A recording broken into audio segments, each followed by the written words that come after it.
Daily Darbar நேர்கள் அனைவருக்கும் வணக்கம். ஒவ்வொரு தொகுதியாக எடுத்து இந்த 2026 தமிழக சட்டமன்ற தேர்தலை அக்குவேர் அணிவேராக அலசலாம் அப்படின்ற இதுல இன்று நாம் பார்க்க போகிய முக்கியமான தொகுதி என்னன்னா டி நகர் தொகுதி. தாவேகா மிகப்பெரிய இன்ஃபுளுன்ஸ் வச்சிருக்கக்கூடிய சென்னை பகுதியில டி நகர் ஒரு முக்கியமான இன்ஃபுளுன்ஸா இருக்கும்னு நினைக்கிறேன். ஏன்னா போன வாட்டியே வெறும் 130 ஓட்ஸ் தான் இதுக்கான டிசிஷன் வந்தது. அங்க அமமுக வாங்கின 150 ஓட்டு பெரிய டிஃபரன்ஸா இருந்தது அப்படின்றதையும் நாம் குறிப்பிட வேண்டும். எஸ் பார்த்தசாரதி சார் வணக்கம். நம்மளுடைய அனாலிசிஸ் என்ன? டி நகர் தொகுதி விஜயோட ஒரு என்ட்ரினால இந்த தடவை என்டிஏக்கு ஒரு வாய்ப்பு இருக்கு, அதிமுக கூட்டணிக்கு ஒரு வாய்ப்பு இருக்குன்னு தான் நான் எதிர்பார்க்கிறேன். ஏன்னா அவரு இப்போ விஜய் இப்போ அவரோட ஓட்டுல பெரும்பாலும் சொல்லப்படுறது சிட்டில நிறைய வாங்குவாரு, ரூரல்ல கம்மியா வாங்குவார் பர்சன்டேஜ். அதுலயுமே பாத்தீங்கன்னா உங்களுக்கு சிட்டில அவர் ஒரு 60% 60 to 65% திமுக கூட்டணி வாக்குகளை தான் பிரிப்பாரு. ஒரு 30% அதிமுக கூட்டணி வாக்குகள் பிரிப்பாரு, கூட்டணியில இருந்து எடுப்பாரு. அப்படி அந்த மாதிரி ஒரு காம்பினேஷன் வரும்போது ஒரு ஸ்லைட் மார்ஜின்ல எப்படி பெரம்பூர்ல விஜய் சின்ன கேள்வி கேட்கணும் அப்படின்னு நினைக்கிறேன். ஏதோ கேண்டிடேட்ஸ் பேரெல்லாம் பார்த்துட்டு இருக்கும்போது டி நகர்ல என் ஆனந்த்னு யாரோ போட்டி போடுறாங்கன்னு பார்த்தா அப்புறம் தான் தெரிஞ்சு நம்ம தலைவன் புசி ஆனந்த் அங்க நேரடியா கலங்குறாங்க. அதாவது தளபதியோட போர்ப்படை தளபதி புசி ஆனந்தே நேரடியா களமிறங்கும் போது அவர் ஜெயிக்க வாய்ப்பு கிடையாதா? நீங்க என்னன்னா அவர் வாக்கு பிரிக்கிறதால என்டிஏ ஜெயிக்கும்னு சொல்றீங்க? இல்ல, அதாவது இது எப்படின்னா, இப்ப நீங்க ஒரு கேண்டிடேட்டோட ஹிஸ்டரின்னு ஒண்ணு அங்க இருக்கு இல்லையா? இப்ப சத்யாங்கிறவர் அங்க ரொம்ப வெல் நோன் கேண்டிடேட். அதே மாதிரி திரு ராஜா லாஸ்ட் எலெக்ஷன்ல வெறும் 70 ஓட்டோ 100 ஓட்லயோ தான் சம்திங் அவரோட இது இருந்துச்சு. கிட்டத்தட்ட சத்யா ஜெயிஸ்டார்னே நினைச்சாங்க எல்லாருமே. ஆமா ஆமா, அதான் நான் சொல்றேன்.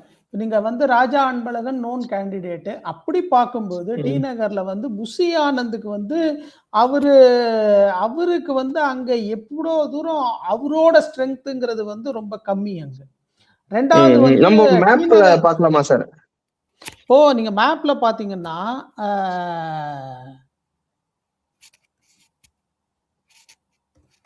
உங்க பாயிண்ட சொல்லினே. எஸ், டி நகர்ல இப்ப நீங்க டி நகர் பாத்தீங்கன்னா அதிமுக அங்க இங்க 6, 11, 16 மூணுத்துலயும் கண்டினியூஸா அவங்க ஜெயிச்ச தொகுதி டி நகர்.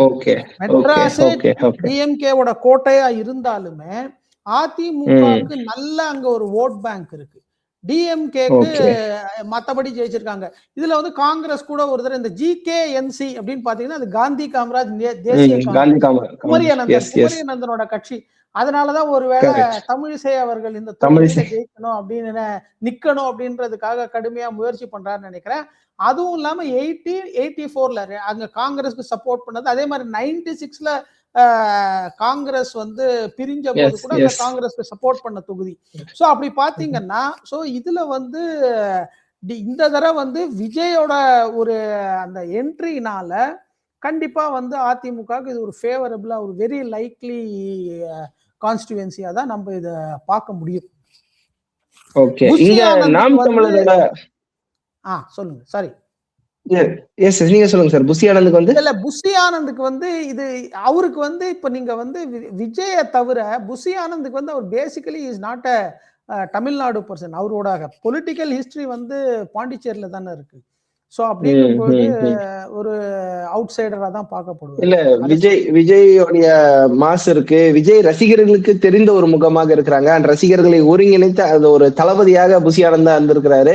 பிளஸ் அவரை கொஞ்சம் ஆக்டிவா களத்துல இறங்கி வேலை பார்க்கக்கூடிய ஆள் தான். அந்த ஃபேக்டர்ஸ் எல்லாம் அவருக்கு ஹெல்ப் பண்ணாதுன்னு நினைக்கிறீங்களா? அதாவது எந்த அளவுக்கு ஹெல்ப் பண்ணும்னா ஒரு கணிசமான வாக்கு வங்கி வாங்குறதுக்கு தான் ஹெல்ப் பண்ணும். என்டிஏ ஜெயிக்கிறதுக்கு ஹெல்ப் பண்ணும்.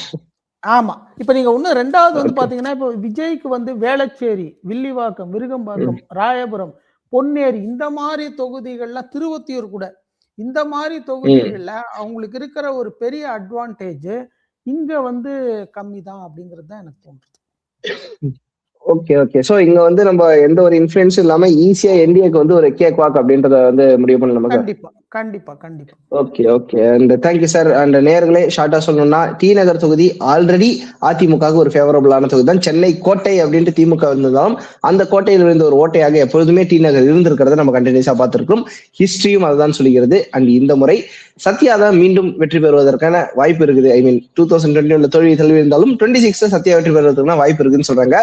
முக்கியமாக அதில் பங்காற்ற போவது தாவேகா புசி ஆனந்த் அவர்கள் திமுக ஆதரவான வாக்குகளை பிரிக்க போவதுதான் அப்படின்றதும் நம்மளுடைய அனலிஸ்ட் வந்து கால் பண்ணிருக்காரு. Thank you sir. மீண்டும் இன்னொரு தொகுதியில் சந்திப்போம். நன்றி.